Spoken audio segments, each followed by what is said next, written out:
Assalamualaikum warahmatullahi wabarakatuh. Halo semuanya, selamat pagi. Perkenalkan, nama saya Anissa Reski Ramadhani. NPM saya 2588203007.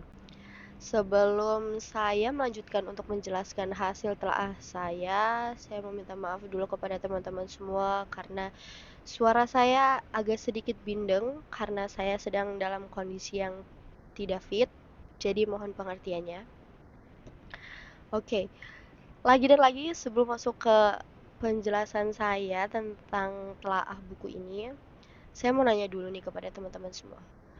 Pernah nggak sih kalian itu ngerasa nangkep materi itu lebih mudah, lebih gampang kalau dibahas sama teman? Atau kalian belajar lebih mudah kalau ada yang nemenin, kayak misalnya teman, sahabat, atau bahkan pacar kalian?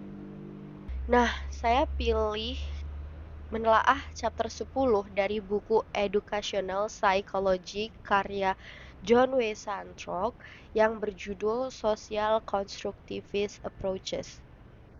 Bab ini tuh ngejelasin bagaimana belajar itu paling mantep lewat interaksi sosial antara guru, teman sebaya, atau kelas yang bersuasana kolaboratif. Pada chapter ini, saya mendapatkan 3 poin pembahasan. Nah, yang pertama ada social constructivist approaches to teaching. Apa sih social constructivist itu?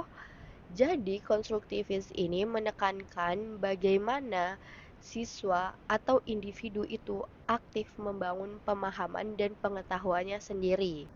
Kemudian, social konstruktivis secara umum menekankan interaksi sosial dalam pembelajaran dan menyatakan pengetahuan dibangun melalui cara timbal balik. Dalam pendekatan konstruktivis kognitif biasa, siswa membangun pengetahuan dengan mentransformasikan, mengatur, dan mengatur ulang pengetahuan dari informasi sebelumnya. Sedangkan pendekatan konstruktivis sosial menurut Vygotsky adalah siswa membangun pengetahuan melalui interaksi sosial dengan orang lain. Santrok juga mengenalkan situated cognition, yaitu belajar itu tidak bisa dipisahkan dari konteksnya.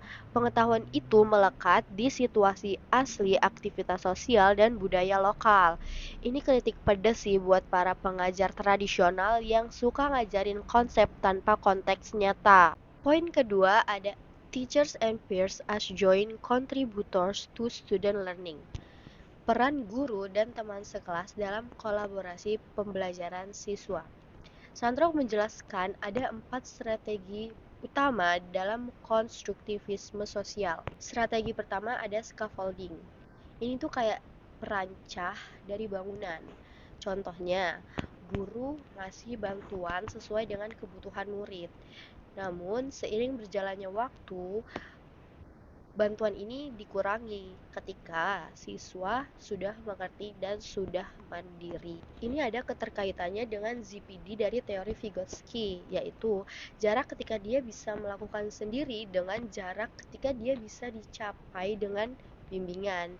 Nah, scaffolding berjalan atau bekerja optimal di ZPD itu. Strategi kedua yaitu cognitive apprenticeship, yaitu guru bukan hanya menunjukkan apa yang dia lakukan, tetapi bagaimana cara berpikirnya sebagai seorang ahli atau seorang guru. Nah, di sini proses berpikirnya dibuka lebar-lebar supaya siswa dapat menyerap strateginya.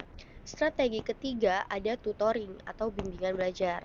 Nah, Santrok menjelaskan di dalam bukunya bimbingan belajar itu tidak hanya terjadi kepada guru, tetapi bisa juga kepada teman yang memberi bimbingan belajar. Bimbingan belajar pada dasarnya adalah pelatihan kognitif antara seorang ahli dan seorang pemula. Bimbingan belajar dapat dilakukan antara orang dewasa dan anak-anak atau antara anak yang paham dan anak yang kurang paham. Bimbingan belajar secara individual merupakan strategi paling efektif bagi banyak siswa, terutama bagi siswa yang kurang berprestasi dalam suatu mata pelajaran, menurut Slavin di tahun 2009. Riset menunjukkan peer tutoring saling memberikan feedback kepada pengajar dan yang mengajar. Karena kalau kita ngajarin orang, itu kita jadi lebih dalam pemahaman tentang apa yang kita ajar kepada orang itu. Strategi keempat, ada cooperative learning, yaitu belajar bersama-sama dengan kemampuan yang berbeda-beda, tetapi kita memiliki satu tujuan atau satu goals yang sama. Ini bukan asal kerja kelompok, tetapi kita memiliki tanggung jawab pribadi dan saling bergantung positif dan untuk melatih skill sosial kita. Tugasnya itu kita harus benar-benar butuh kolaborasi, bukan hanya sekedar membagi-bagi tugas antara anggota kelompok. Kemudian, poin pembahasan yang terakhir dari buku ini adalah structuring small group work. Santrok memberikan 3 tips praktis untuk menyusun kelompok kecil. Tips yang pertama ada kemampuan kelompok. Di kemampuan kelompok ini, campur aduk kemampuan semua gender, latar belakang supaya saling melengkapi dan hindari kelompok dengan pikiran yang monoton. Tips kedua ada skills team. Di dalam skills team ini, murid gak langsung bisa diajak berkolaborasi. Jadi, guru harus membantu mengajarkan bagaimana cara berkomunikasi, bagaimana cara mendengarkan dengan aktif, dan bagaimana cara mengatasi konflik. Dan tips yang ketiga yaitu struktur interaksi. Nah, di struktur interaksi ini, tugas dan peran siswa itu udah jelas. Jadi, mereka bisa aktif dalam mengerjakan apa yang sudah guru perintah. Jadi di situ semuanya mengerjakan, tidak ada yang cuma hanya menonton. Oke, sekarang saya akan menjelaskan plus minus atau kelebihan dan kekurangan dari chapter 10 ini. Oke, kelebihannya itu Santrok ini bikin teori yang rumit jadi bisa mudah dipahami dengan menggunakan bahasa dia yang santai dan contoh kelas nyata serta riset terkini. Kelemahannya, Santrok ini kurang membahas hambatan di lapangan, apalagi di negara berkembang seperti Indonesia dengan kelas yang overcrowded dan fasilitas minim, juga minim untuk mengatasi konflik kelompok ini. Keterkaitan dengan pendidikan Indonesia, prinsipnya tuh nyambung sih sama kurikulum Merdeka. Karena di kurikulum Merdeka ini kita selalu diberi project. Project itu kelompokan. Dan kelompokan itu yang mengharuskan kita untuk berkolaboratif.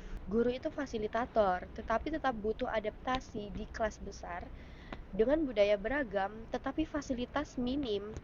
Oke, jadi kesimpulan dari hasil telaah buku ini, Santrok itu mengajak kita untuk memandang belajar itu bukan sesuatu aktivitas yang terisolasi, tapi justru yang pada hakikatnya sosial. Kita menumbuhkan pengetahuan lewat diskusi, kerjasama, dan bimbingan dari orang yang lebih berpengalaman. Menurut Aristoteles, manusia adalah zon politikon.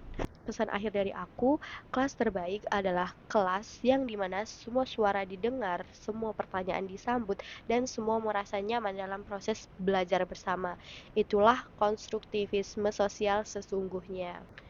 Oke, itu saja yang bisa saya jelaskan atau sampaikan dari buku karya John W. Santrok, yaitu Educational Psychology pada chapter 10 yang berjudul Social Constructivist Approaches.